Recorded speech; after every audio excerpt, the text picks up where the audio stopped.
Bienvenue au programme vidéo de l'EBBP. Écoutons maintenant le pasteur Bozzi. Alors c'est un message important ce matin, ça concerne l'Église, le but, le véritable but de l'Église. Quand on n'a pas la bonne vision, la bonne motivation, on peut perdre courage et on peut se démobiliser. Mais quand on sait pourquoi on fait quelque chose, ça donne une motivation forte par le Saint-Esprit. Et on va regarder dans l'épître aux Éphésiens, la lettre de Paul aux Éphésiens, c'est la lettre de la plénitude. Plénitude de Dieu d'abord, d'être rempli de Dieu, rempli du Saint-Esprit. La plénitude du pardon, parce que par Jésus-Christ, nous sommes pleinement, totalement pardonnés de nos péchés. Et la plénitude aussi de la communion entre frères et sœurs. Et au chapitre 4 en particulier, nous allons lire versets 11 à 16. Et je vais lire ce passage, Éphésiens 4, versets 11 à 16.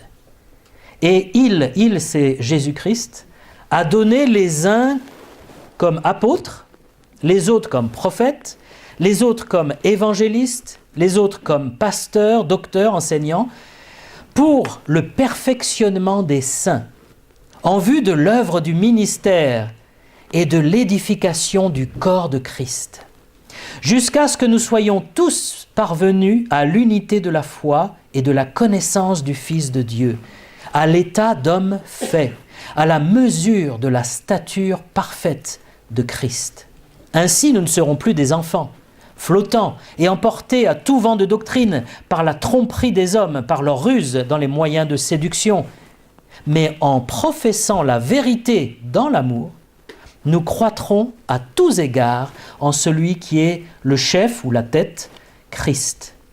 C'est de lui et grâce à tous les liens de son assistance que tout le corps, bien coordonné et formant un solide assemblage, tire son accroissement selon la force qui convient à chacune de ses parties et s'édifie lui-même dans l'amour. Nous voyons que dans l'Église, il y a certains qui ont un rôle particulier. Ils sont appelés par Jésus-Christ à jouer ce rôle. Il y a une liste, ça commence avec les apôtres et les prophètes.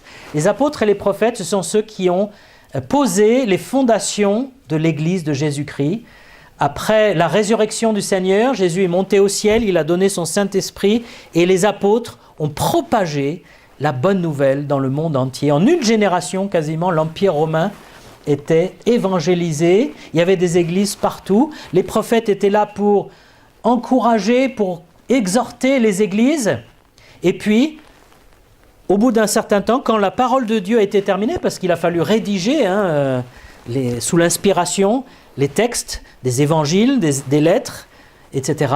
Quand la parole de Dieu était terminée, les apôtres sont morts et les prophètes se sont petit à petit éteints. Ils ont été remplacés, si on peut dire, par les évangélistes et les pasteurs enseignants. Les évangélistes font le rôle que faisaient les apôtres, c'est-à-dire ils annoncent l'évangile. Évangile, ça veut dire bonne nouvelle. Et les pasteurs enseignants, ils enseignent la parole de Dieu. On n'a plus besoin de prophètes au sens propre parce que la parole de Dieu est complète. L'Apocalypse, c'est le dernier livre, on n'a pas besoin d'en rajouter. Et donc tout ce qu'on a besoin, c'est d'étudier ce qui a déjà été révélé. Et c'est le rôle des pasteurs enseignants. Et ces appelés, sont là, il est dit, pour le perfectionnement des saints dans le but de bâtir le corps de Christ. Vous remarquez qu'ils n'utilisent pas le nom Église, mais le nom corps de Christ. Et c'est comme ça que l'Église est appelée. Christ est la tête et nous sommes les membres de son corps. Et nous manifestons Jésus-Christ au monde en tant que corps de Christ. C'est pour ça que c'est très important l'Église. Jésus-Christ n'est plus là sur la terre, il ne marche pas dans les rues de Paris comme il marchait dans les rues de Jérusalem ou de Nazareth. Mais Jésus est là à travers ses membres que nous sommes. Nous et tous les chrétiens qui ont l'esprit de Jésus-Christ, évidemment. Nous sommes son corps. Et nous sommes là, donc, et les appelés sont là pour perfectionner les saints. Qui sont les saints ? Les chrétiens, voilà, les saints dans le Nouveau Testament, c'est pas une catégorie à part de gens, vous savez, saint machin, saint truc, voilà. Ça a été rajouté beaucoup plus tard, quand le paganisme, malheureusement, est venu dans l'Église et a été mélangé à l'Église. Dans le Nouveau Testament, les saints, ça désigne en fait les croyants. Pourquoi ça désigne les croyants? Parce que saint, ça veut dire mis à part. Et nous sommes mis à part avec Christ. Nous sommes un peuple à part, appelé et saint aussi. Nous sommes appelés à être saints, à avoir une conduite sainte, comme Dieu est saint. Et donc le perfectionnement, là le mot perfectionnement, c'est un mot qui est touchant parce que c'est ce qu'on utilisait pour les pêcheurs qui réparaient leurs filets. Les évangélistes, les pasteurs enseignants, ils réparent les saints pour qu'ils redeviennent complets, parfaits, qu'il n'y ait plus de trous dans le filet. Et nous sommes tous en plein travail, en travaux comme on dit. C'est-à-dire, il n'y a personne qui peut dire « moi ça y est, je suis parfait ». Et la Bible dit, si quelqu'un dit qu'il n'a pas de péché, il s'abuse lui-même. Mais on est en travail et les évangélistes et les pasteurs enseignants ont un rôle d'amener chaque chrétien dans son église à cette perfection, cette maturité, à être complet, à être sans trou, à être de plus en plus comme Christ. Mais est-ce que ça dit ici que les pasteurs doivent bâtir l'église tout seuls? Non. Pourtant, c'est ce que beaucoup d'églises pratiquent. C'est-à-dire, on a le modèle un peu de l'église catholique où le prêtre est considéré comme étant supérieur parce qu'il est prêtre, et donc tout le monde suit le prêtre, et les gens disent tant qu'on ne me dit pas, je ne fais pas, et heureusement, si on peut dire, il y a de plus en plus de non-prêtres qui sont obligés de se mettre en action parce qu'il y a un manque de prêtres en France, mais il y a ce modèle-là où le pasteur fait tout. J'aime bien le dessin qu'on m'avait envoyé une fois, c'était notre frère Hubert Well qui avait envoyé ce dessin, et on voit un homme qui tire une charrette remplie d'individus. Il y a peut-être sur cette charrette qui peut contenir 10 personnes, il y a 50 personnes qui sont entassées et qui donnent des ordres, qui disent non, plus à droite, à gauche, et puis celui qui tire, c'est le pasteur. Il n'en peut plus, il est fatigué et c'est trop lourd pour lui. Et ce n'est pas le modèle du Nouveau Testament. Dans le Nouveau Testament, les évangélistes et les pasteurs, ils forment, ils équipent les saints pour leur ministère. Parce qu'il dit ici, perfectionnant les saints en vue de l'œuvre du ministère. Ministère, attention, ça veut dire littéralement service. C'est pas voilà, un poste élevé, c'est serviteur. Mais donc, les pasteurs, les évangélistes sont là pour former les chrétiens à servir et à bâtir eux-mêmes le corps, l'Église. Et donc il y a un changement de pensée à avoir. Tout ne repose pas sur les évangélistes et les pasteurs. Eux, ils ont un rôle de coach, de formateur, d'encourageur. Ils donnent une direction, une vision, mais chacun est appelé à bâtir là où il est, chacun a son poste, chacun a un rôle à jouer. J'y reviendrai. Ce perfectionnement prend du temps, comme il faut du temps pour réparer un filet. Je me souviens quand j'allais à la pêche avec mon père, on n'avait pas forcément un filet, mais on avait des lignes en nylon. Et quand une ligne fait 50 mètres de long, très vite, ça s'en mêle. Et quand ça s'en mêle, il faut démêler avant de relancer la ligne. Et on passait parfois un quart d'heure rien qu'à démêler. Il fallait beaucoup de patience, tous ces petits nœuds. Et il faut beaucoup de patience les uns envers les autres pour démêler nos petits nœuds. Nous avons tous des défauts. Et aucune église n'a que des gens parfaits, ça n'existe pas. Et nous avons tous à avoir de la patience pour nous perfectionner les uns les autres. Et comment est-on perfectionné? Comment les évangélistes et les pasteurs perfectionnent les frères? Par l'enseignement des Écritures, évidemment. Si on connaît la volonté de Dieu et la parole de Dieu qui agit, ça nous change, ça nous perfectionne. Mais aussi par la prière. Quand on prie les uns pour les autres, Dieu répond. Par l'exhortation, dans la Bible, le mot exhortation, ça veut dire encourager, dire allez, avance, allez, on y va. Et c'est comme dans une équipe ou comme dans un groupe qui marche. Quand j'ai fait mon service militaire, on passait notre temps à faire des randonnées. c'est pas des randonnées, c'était des marches forcées avec un sac de 25 kilos dans tout le Puy-de-Dôme. Et il y avait toujours un qui avait mal aux pieds ou qui était fatigué, qui avait mal au dos. Et c'est très compréhensible, hein, au bout de 25 km, commençait à avoir des problèmes. Et il fallait arriver au bout, il fallait revenir à la caserne. Il n'était pas question de camper là. Et allez, je me souviens un jour où on désignait au hasard celui qui allait porter la mitrailleuse, la 12-7. La 12-7, certains le connaissent, et je ne sais pas combien, ça fait... Elle-même, elle fait 25 kilos, c'est un gros morceau de métal comme ça. Le gars, il avait son sac et la mitrailleuse. Et au bout d'un moment, il dit, j'en peux plus, j'arrête. Il s'est assis par terre, il a dit, et on s'est relayés tous à porter ça, 12-7, jusqu'à la caserne. Et cet esprit d'équipe, c'était formidable. Hein, et ça m'a appris quelque chose, ce que dans une église, il ne s'agit pas de dire, hein, allez, toi, tu vas porter mon sac, le sac des autres, la 12-7 et le reste, et puis nous, on va te regarder faire, on va voir si tu y arrives. Ce n'est pas ça l'esprit de Jésus-Christ. On partage le fardeau. Dans Galates, il dit « Portez les fardeaux les uns des autres ». C'est une expression qui revient dans tout le Nouveau Testament, les uns les autres. Hein, vous avez peut-être vu le film de Lelouch, les uns les autres. Dieu veut qu'on s'entraide tout le temps. Et puis, on accompagne aussi pour perfectionner. Il ne s'agit pas de dire à quelqu'un, voilà, il faut obéir à Dieu. Puis point, débrouille-toi. Non, il faut un accompagnement. C'est le rôle des pasteurs. Pour les évangélistes aussi, c'est le rôle d'engager l'Église dans l'évangélisation, dans l'annonce, de s'occuper des âmes perdues qui viennent aussi à l'Église et de pouvoir leur expliquer le chemin du salut. Il faut accompagner la personne. Et dans quel but perfectionne-t-on les saints? Il dit, dans le but d'édifier, de bâtir, hein, c'est une image d'architecture, le corps de Christ. Voilà le vrai but de l'Église, c'est de bâtir le corps de Christ. Il faut servir les uns les autres. Comment bâtissons, comment édifions-nous l'Église? En ajoutant des disciples, des nouveaux disciples, des âmes qui sont sauvées, qui s'ajoutent au corps. Et puis aussi, en s'occupant, en aidant les plus faibles. Dans un groupe, il y a toujours des gens forts et des gens plus faibles, ou des nouveaux qui démarrent. Il faut qu'on marche tous ensemble et qu'on s'entraide les uns les autres. Qu'on ne laisse pas le plus faible 30 mètres derrière, et bon, alors, qu'est-ce que t'attends? Dépêche-toi, on t'attend. Non, on s'accompagne, on s'aide, on se porte. Parce que toi, tu es fort aujourd'hui, mais tu seras peut-être faible demain et tu seras content. Que d'autres frères et sœurs disent, je vais te porter dans la prière.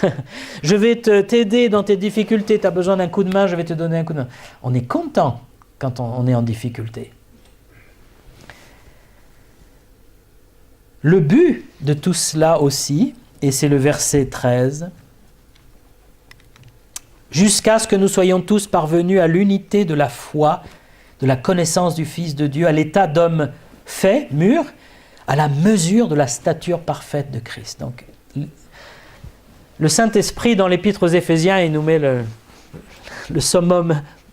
Il nous demande de viser le plus haut possible, c'est-à-dire la stature parfaite de Christ, d'être comme Christ.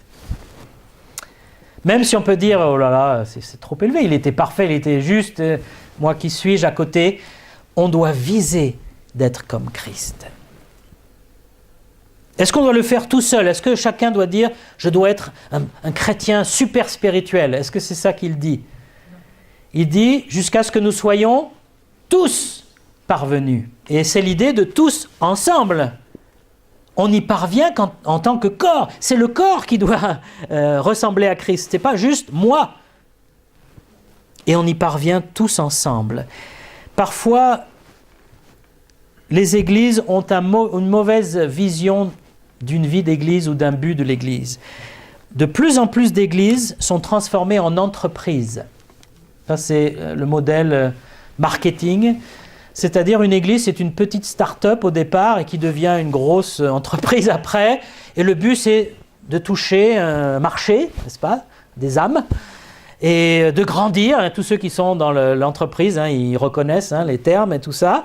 Et puis, il y en a même qui font des études de marché avant de commencer leur église. Voilà. Qu'est-ce que les gens attendent d'une église? Ils font une enquête, un sondage. Et l'Église marche avec, il faut qu'il y ait du monde, il faut que ça rentre, hein, Alors qu'est-ce qu'on va faire pour qu'il y ait du monde? Il faut pas trop déstabiliser les gens, il ne faut pas trop parler du péché, de la repentance. Alors là, tu bannis tous ces mots-là, tu dis amour, et puis il faut que l'Église soit une sorte de club où tu es bien, quoi. Tu as le petit café, le petit croissant, tout se passe bien, tu n'es surtout pas remis en question. Et certains vont à l'église comme on va au club de gym. Hein. Voilà, le vendredi, je vais au club de gym et le dimanche, je vais à l'église. C'est-à-dire, c'est un plus pour moi, c'est pour mon développement personnel. L'église, ça me permet d'être un peu plus en paix avec moi-même. Non, ce n'est pas le but de Jésus-Christ lorsqu'il a commencé l'église, parce que c'est Jésus-Christ qui a inventé l'église, ce n'est pas les hommes. Hein. L'église, c'est son corps. L'église, c'est pour bâtir un corps qui ressemble à Christ, qui est comme Christ. Et il faut avoir cette ambition-là en tant qu'église. C'est pas que l'église s'enrichisse matériellement, que l'église soit la plus grande de Paris, parce que c'est pas le but de Christ. Le but de Christ, c'est que notre église ressemble à un corps de Christ, vraiment. Qu'on voit Christ quand on rentre ici. Que les gens qui ne connaissent pas le Seigneur puissent dire « Oh, lui, il ressemble un peu à Christ. Oh, elle ressemble un peu à Christ. » Et que tous ensemble, il se passe quelque chose dans notre amour mutuel, que ce soit miraculeux, parce que l'amour de Christ est miraculeux. Qu'on soit tous ensemble et qu'on s'aime les uns les autres, ça n'a rien de naturel. Hein? S'il n'y avait pas le Seigneur, peut-être on ne se serait jamais rencontrés tous là. On est tous différents, hommes, femmes, de différents pays, de différentes conditions, de différentes pensées. Et pourtant, on peut avoir un amour entre nous, mais pas seulement juste un amour du dimanche matin. Dire ça va, oui, tu vas bien, ouais. Non, ça c'est pas l'amour. C'est prier les uns pour les autres, se soutenir, s'encourager, pleurer les uns avec les autres, se réjouir les uns avec les autres. Certaines églises veulent s'agrandir pour leur propre gloire et pour la gloire du leader. Et le leader, lui, il domine sur les âmes comme on domine sur les employés d'une entreprise. Ce n'est pas le modèle du Nouveau Testament. Jésus a dit à ses apôtres, hein, celui qui veut être grand parmi vous, qu'est-ce qu'il doit faire? Il soit le plus petit, le serviteur de tous. Et les apôtres avaient du mal à apprendre ça, hein, parce qu'ils voulaient tous diriger dans l'histoire. Et quand Jésus sera plus là, ce sera nous les ministres, hein, attention. Hein. Et d'ailleurs, le mot ministre, ça donne l'idée de quelqu'un de grand, mais en fait, c'est serviteur en grec. Et on doit se servir les uns les autres. Et particulièrement, ceux qui dirigent une église, ils doivent être le plus au service des frères et sœurs.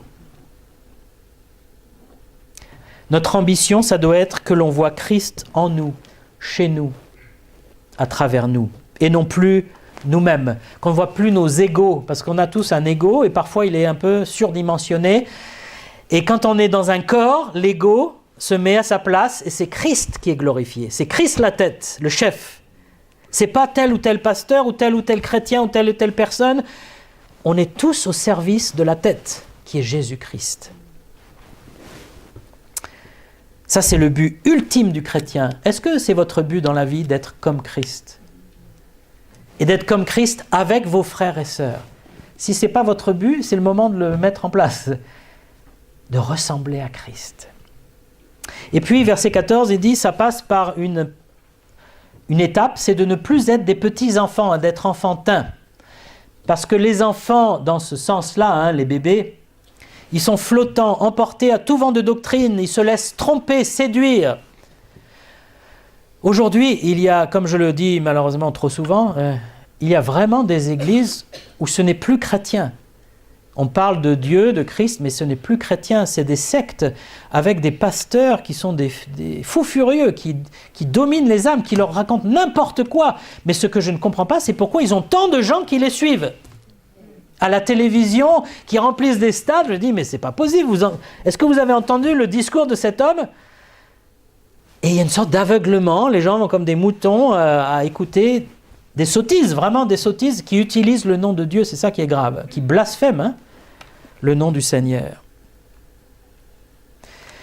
Et un enfant peut être naïf, peut se laisser manipuler, égarer, mais un adulte en Christ, il sait ce qu'il croit.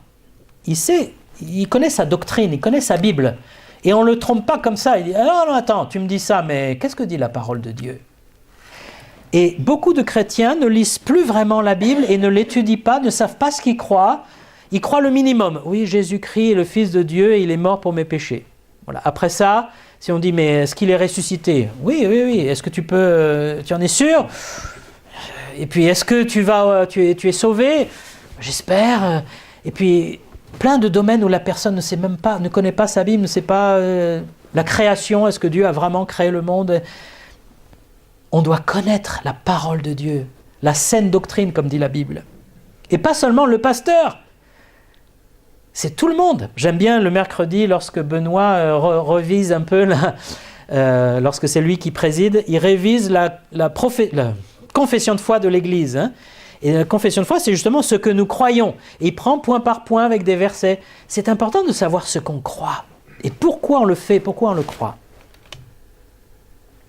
Et puis, il dit, verset 15, « Tout ça, on doit le faire dans la vérité, mais surtout dans l'amour. » Il faut professer la vérité, hein, le mot c'est il faut dire, il faut suivre, chercher la vérité dans l'amour. L'amour sans la vérité n'est pas un vrai amour. Quand vous aimez quelqu'un sans vérité, il y a un moment, votre amour va faillir. Vous allez l'aimer de travers. Vous n'allez pas faire ce que l'amour préconise normalement parce que vous allez l'aimer dans le mensonge ou l'aimer dans l'erreur. Il faut qu'il y ait la vérité, c'est primordial. La vérité, c'est ce qui conditionne tout le reste. Si je ne suis pas la vérité, ben je vais me tromper, donc forcément je vais faire des fautes. Et même si je suis plein de bons sentiments, j'aime tout le monde, je vais faire des erreurs parce que je n'ai pas la vérité. Comme un parent, par exemple, qui va trop gâter son enfant, hein, dit je l'aime, alors chaque fois qu'il dit qu'il veut quelque chose, je lui donne tout de suite. C'est vrai, tu l'aimes certainement beaucoup ton enfant, mais la vérité, c'est qu'il ne faut pas lui donner tout de suite. Peut-être c'est pas ça qu'il lui faut, ou peut-être qu'il a besoin de comprendre que les choses ne tombent pas des arbres, hein, et que papa et maman ne seront pas toujours là, c'est qu'il faut gagner les choses aussi, faire un effort parfois. Mais la vérité sans amour, alors c'est d'une froideur terrible. C'est glaçant. C'est comme ça, la vérité. Pam ! Ça te tombe dessus, ça te coupe la tête. Hein, et tu n'as rien à dire, il n'y a pas de grâce, il n'y a rien. Non mais je ne referai plus. C'est la vérité. Boum ! Tiens, je t'assène la vérité.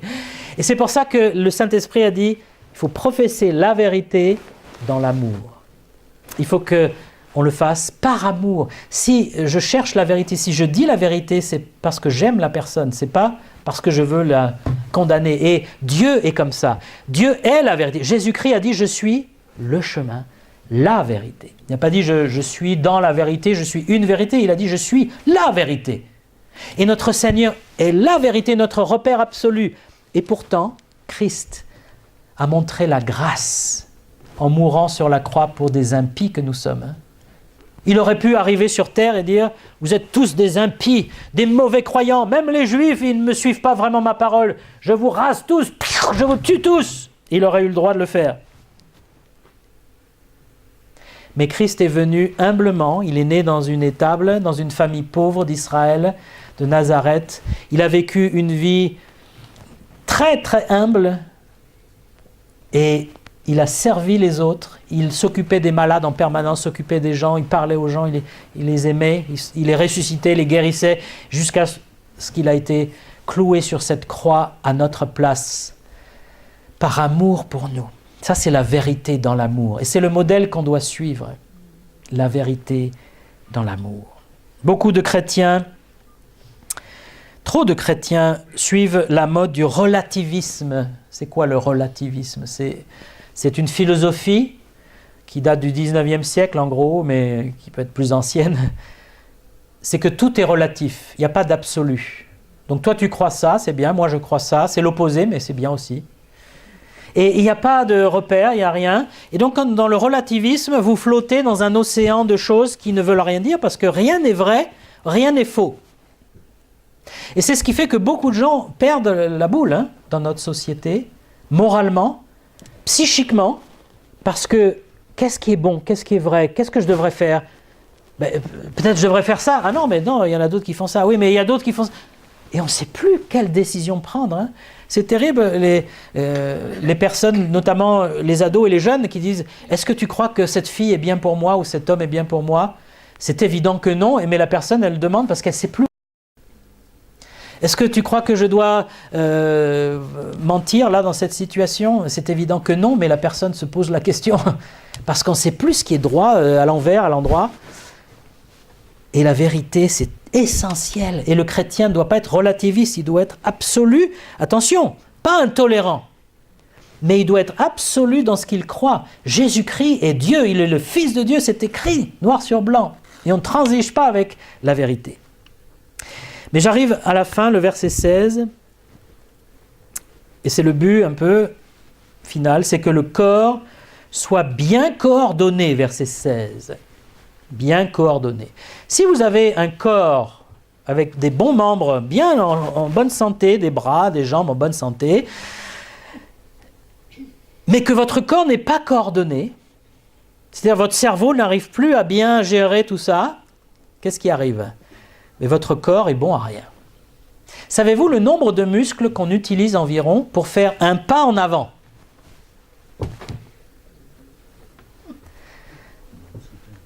Les biologistes, enfin ceux qui étudient le corps, ont compté 200 muscles. Parce qu'il y a des tout petits muscles parce que vous lâchez un pied, vous êtes en équilibre pendant une demi-seconde, etc. Vous avez les bras, tout est en équilibre là. Pour nous, faire un pas en avant, mais regardez les bébés, les petits enfants, leur premier pas pour eux, c'est une montagne. 200 muscles. Mais qui est-ce qui met ces muscles en marche et qui les coordonne tous ensemble? C'est la tête là, le cerveau. Maintenant, l'Église est un corps. Pour qu'une Église soit coordonnée, il faut qu'on soit tous reliés à la tête, qui est Jésus-Christ. Il faut qu'on soit tous près de lui dans sa volonté. Si chaque membre du corps dit « mais moi je vais faire ce qui me plaît »,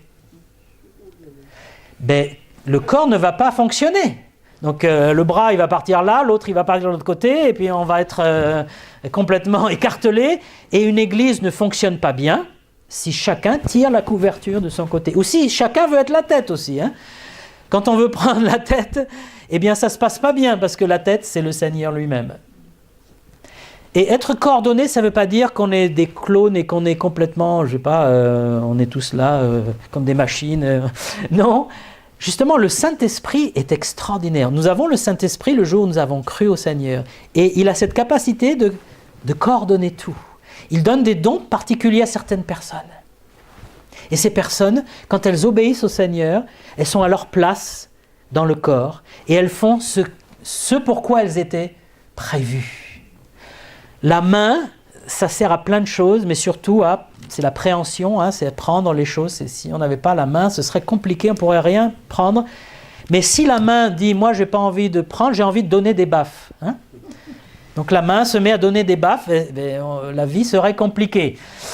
Le rôle de départ, c'est d'être utile et de donner peut-être aux autres. Ce que la main prend, elle peut le donner aux autres. Et si dans le corps de Christ, je ne suis pas à ma place, il va manquer quelque chose. Le corps ne sera pas coordonné comme il faut.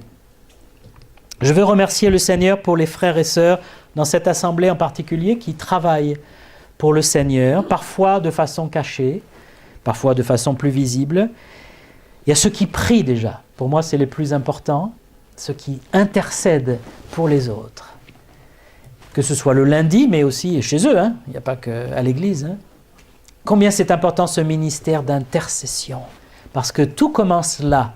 Lorsqu'on s'adresse à Dieu, qu'on est en contact avec Dieu et qu'on demande des choses. Il y a aussi l'équipe d'évangélisation qui apporte la bonne nouvelle, qui sort dans la rue. C'est un combat, voilà, il faut du courage. Et ils le font avec joie, mais aussi avec courage. Et ils ont un rôle important parce qu'ils portent la parole. Si on n'était qu'entre nous, tout le temps, qui pourrait entendre l'évangile? Comment sauront-ils comment être sauvés si personne ne leur dit? Il faut bien aller leur dire.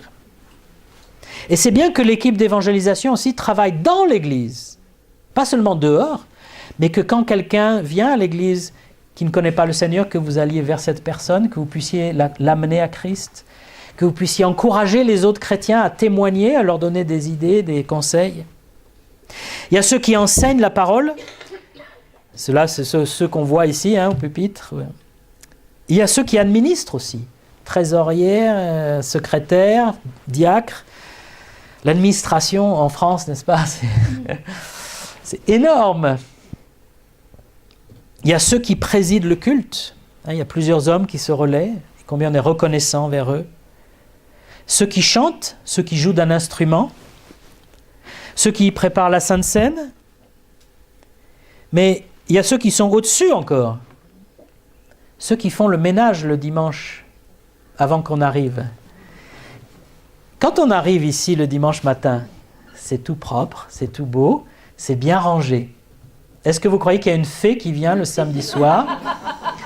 Nous ne croyons pas aux fées.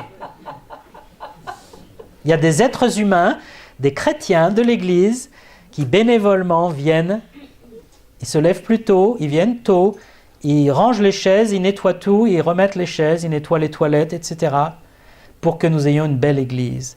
Et nous arrivons là, la fleur au fusil, tout va bien, c'est merveilleux, mais ça ne marche pas comme ça. Il y a quelqu'un qui a fait ça. Et Dieu attend qu'on les encourage et qu'on les relaie aussi. Qu'on sache relayer les frères et sœurs, pour que ce ne soit pas toujours les mêmes, parce que qu'est-ce qui se passe dans toutes les organisations humaines, c'est toujours les mêmes qui font le travail. Et il y a ceux qui sont à côté, qui regardent et qui disent « moi j'en fais, mieux c'est, donc vas-y, continue. » Et ils vont même vous encourager, ils vont dire « c'est bien ce que tu fais, bravo. » Moi je ne veux pas des encouragements, moi je veux que tu m'aides. Et c'est important de réaliser que ce n'est pas un dû. Et une chose qui m'a frappé quand j'étais jeune chrétien, c'est de réaliser que c'est mon Église. Ça ne veut pas dire qu'elle m'appartient, mais ça veut dire que je lui appartiens. C'est mon Église. Quand vous avez remarqué les trottinettes et les vélos en libre service, qu'est-ce qui se passe? On fait n'importe quoi, les gens les cassent, les jettent, les démolissent même. Il y a des jeunes, ils s'amusent à les démolir, ils cassent les phares, etc. Pourquoi? Parce que ça ne leur appartient pas. Ne croyez pas qu'ils font ça avec leur vélo et leur trottinette à eux. Ceux qui mettent des tags dans la rue, croyez qu'ils mettent des tags dans leur chambre, leur salon? Non, c'est parce que ça ne leur appartient pas. Et quand ça ne nous appartient pas, on a cette idée, ça ne m'appartient pas, c'est la société qui va régler ça. Et l'esprit chrétien, dans l'Église en particulier, maintenant je m'adresse à l'Église, c'est mon Église. Bien sûr, je ne suis pas propriétaire, on n'est même pas propriétaire, on est locataire ici. Mais c'est quand même mon Église. Je veux que l'Église soit belle. Je veux qu'elle soit propre. Je veux que les frères et sœurs se sentent bien, qu'ils soient bien accueillis, que s'il y a un problème, je veux le régler. Je ne vais pas attendre, s'il y a un problème, on va laisser se démolir. Voilà, petit à petit. Si on ne changeait pas les ampoules, si on ne faisait pas certaines réparations, l'Église, tout se démolirait petit à petit. Mais il faut qu'il y ait des personnes qui se lèvent et disent « mais attends, il faut réparer, il faut faire quelque chose ». Il y a ceux qui font la vaisselle. Parfois, on fait des grands repas et puis, quand on a bien mangé, « ah, c'était bon, maintenant je peux rentrer à la maison ». Et qui va faire la vaisselle? C'est les mêmes. Il y a une sœur qui a nettoyé les chaises sur lesquelles nous sommes assis. Elle a passé au moins, jusqu'à présent, on n'a pas tout fait, mais elle a passé peut-être 6 heures ou 5-6 heures. Non, 2 fois 5 heures, non, une fois 3 heures, une fois 5 heures, donc presque 8 heures, avec un appareil à vapeur pour nettoyer les chaises une par une. Bénévolement, elle n'a pas eu un salaire, elle n'a pas été payée, c'est pour le Seigneur, pour l'Église, même si on veut l'encourager. Et donc il y a besoin de personnes pour relayer, pour être là, pour être membre du corps. C'est pour ça qu'on dit aussi que c'est important d'être membre d'une église locale. Que ce soit la nôtre ou une autre, peu importe. Mais être membre, ça veut dire je m'engage, c'est mon église, je veux participer, je ne suis pas juste un consommateur de Bible. Je suis un participant, un serviteur des autres. Et on a besoin de nouvelles personnes, pour les enfants par exemple, pour s'occuper, pour enseigner les enfants. On a besoin de nouveaux musiciens, on a besoin de gens à la chorale, on a besoin de nettoyeurs, on a besoin... Tout ça, on en a besoin. Et chacun peut faire un petit peu. Il ne s'agit pas qu'une personne dise « Bon, allez, alors je vais tout faire, c'est ça? C'est moi qui vais faire le ménage, la vaisselle. » Non, justement, on partage le fardeau. Plus on est nombreux, plus c'est facile. Et bien sûr, tout le monde ne peut pas faire tout. Et les choses, parfois, physiques, on ne peut pas les faire si on est handicapé ou fatigué ou âgé. Mais on peut prier, on peut encourager, il y a plein de choses qu'on peut faire dans une église. Et c'est le corps de Christ. Pour ça, il faut être bien coordonné, former un solide assemblage et s'édifier dans l'amour. Encore une fois, la motivation, c'est l'amour les uns pour les autres. J'aime mon église, ça veut dire j'aime mes frères et sœurs aussi. Je ne fais pas ça parce que, regarde, je ne supporte pas qu'il y ait une tâche. Oui, mais ça, ce n'est pas l'amour. C'est aussi peut-être l'amour de la propreté, mais je veux que l'église soit belle et accueillante. Il y a plein de belles tâches dans le bureau, par exemple, de la moquette. On a besoin de quelqu'un qui va dire « Ah, tiens, il y a des tâches, je vais faire quelque chose. » Et pas dire « C'est la boniche qui va le faire. » Qui c'est la boniche? On ne sait pas. Et qui aimerait se faire appeler comme ça? Personne. Il n'y a pas de boniche dans une église. Il y a des serviteurs les uns des autres. Et hommes et femmes, ne séparons pas les tâches des femmes avec les tâches des hommes. Hein? Les femmes, c'est la vaisselle et la cuisine, et les hommes, c'est s'asseoir et manger et discuter. Fini tout ça. On est serviteurs les uns des autres, on est coordonnés. Pour être coordonné, il faut se laisser guider par le Saint-Esprit. Qu'est-ce que le Saint-Esprit aussi m'amène à faire? Et il me mène à faire des choses que parfois, je n'aurais pas pensé faire ou voulu faire. Parce que nous, on a nos préférences. Moi, de toute façon, j'aime pas toucher à l'eau. J'aime pas l'eau. Je suis un peu allergique, et donc la vaisselle, non. C'est pas pour moi. Oui, mais le Saint-Esprit peut me toucher et dire « Mais regarde, il n'y a personne à la vaisselle. Tu pourrais commencer, les autres vont être un peu... Ça va motiver les autres. » Et tant pis, j'aime pas ça, mais je le fais par amour pour le Seigneur et pour les frères et sœurs. Et le Saint-Esprit nous amène hors de notre zone confortable, par amour pour les frères et sœurs, par amour pour Christ. Alors que Dieu nous donne de mettre en pratique, d'être une église bien coordonnée, qui vise le but d'être comme Christ, tous ensemble. De ne pas devenir un club de gym ou une entreprise, mais d'être vraiment une église où Christ règne, où l'amour de Christ règne, où on est serviteur, et il n'y a pas de cheffaillons ou de gens qui dominent sur les autres, mais on est dans la paix et l'humilité.